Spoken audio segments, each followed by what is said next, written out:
Hello again, everyone. Great news. Some of our newest subscribers have been very active in the comment section. Those of you who don't know where it is, if you look down here, that's where the comments are. You can leave them there. You can email me at governminute@gmail.com or just join in the conversation down below in the comment section. I'd love to hear from you. So, one of my newer subscribers at Bolivar Rubiano 5798 asked a question about Social Security, and he asked, do I think he would have been able to do better investing his own money rather than investing in Social Security? Well, we're going to talk about how Social Security works and the answer to his question right after this, because Government starts right now.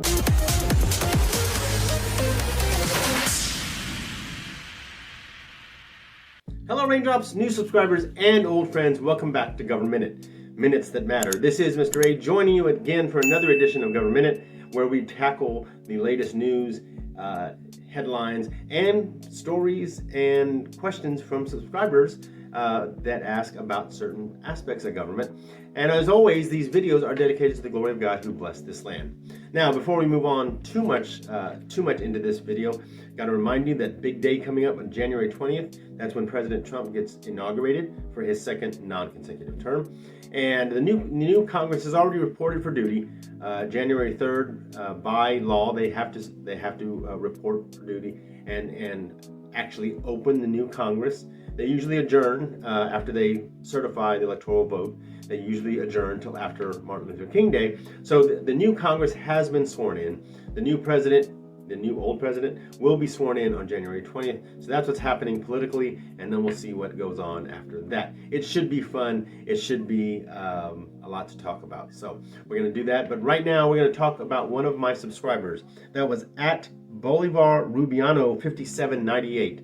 Thank you so much for asking a question. He asked about Social Security. Now, Social Security is a system that was set up during the Great Depression by Franklin Roosevelt in order to let old people have some sort of income while they were in their old age, in the retirement age. The system was set up so that you pay a tax off your payroll dollars, and then when you retire, you have a set amount coming in for you every month until you die. So let me say this right now, okay? The tax rate right now on Social Security is 6.2%. Right now, out of your check, out of every dollar, 6.2 cents out of every dollar comes out into Social Security, credited to you. Also, 6.2% is matched by your employer, credited to you, so that when you retire, you have some money coming in. If I were you, I would not count on Social Security to be the only source of income. You need something else, you need more. So please, especially you young people who have time on your side, take the time to set up some Roth IRAs so that when you retire, you won't have to worry about bills or food. You can do both. All right, so that's Social Security. I would just count it as a bonus if it's still around by the time you retire. But as of right now, that's how it works. That's basics, of course. You pay 6.2%. Your employer matches that credited to you. And when you retire, based on when you retire, whether it's early retirement, full retirement, and you can check out the Social Security website to find out when your full retirement age is, etc. And then there's a formula to figure out how much you get paid per month. And you get that every month for the rest of your life.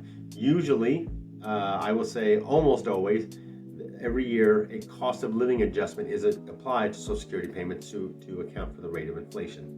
So that's how it works. And so my subscriber asked about, could he have done better by investing his own money rather than paying into Social Security?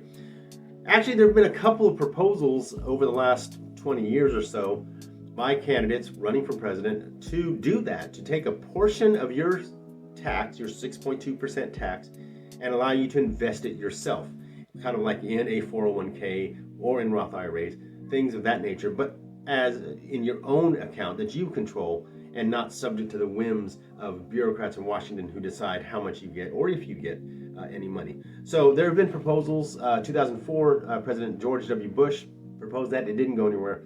In 2012, candidate Mitt Romney proposed that as well. Obviously, he did not win. There was never a President Romney.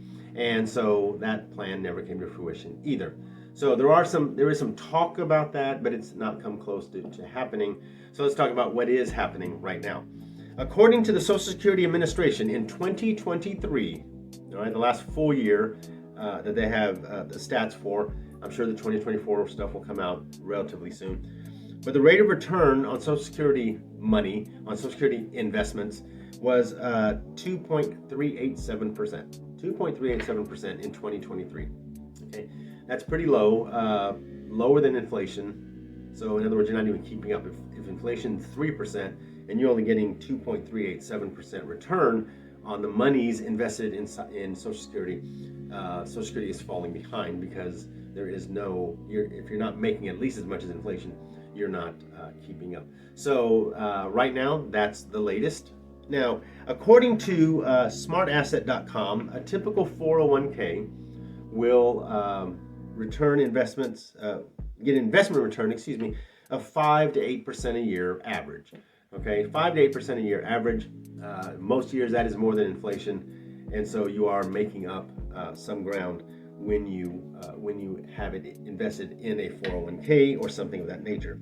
According to SoFi, the U.S. stock market, going back to the 1920s, adjusted for inflation, has returned an average of 10% a year. This is according to SoFi.com. An average of 10% a year, adjusted for inflation, ever since the 1920s. So for the last 100 years, it has averaged about 10% a year, which is, almost 4 times, or a little more than 4 times, the amount Social Security is currently returning. So, our subscriber, Bolivar Rubiano 5798, yes, you would have done better investing yourself. Unfortunately, right now, we don't have that option. I hope and pray that younger people will have that option available to them at some point, so that they have more control over their own money and they can get better rates of return. And it takes it out of the government's hands. It takes it out of government's bureaucrats and all these people who have no business in your own personal life of what you're doing. Obviously, I don't think it would ever be the entire 6.2% you get to invest yourself, but a portion of that so that you can invest on your own and get a better rate of return than 2.387%. Bolivar Rubiano 5798, thank you so much for asking the question. I appreciate it.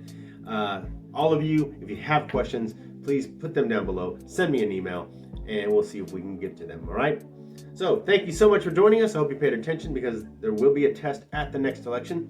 This is Mr. A reminding you that we, the people, are the government. We'll see you next time.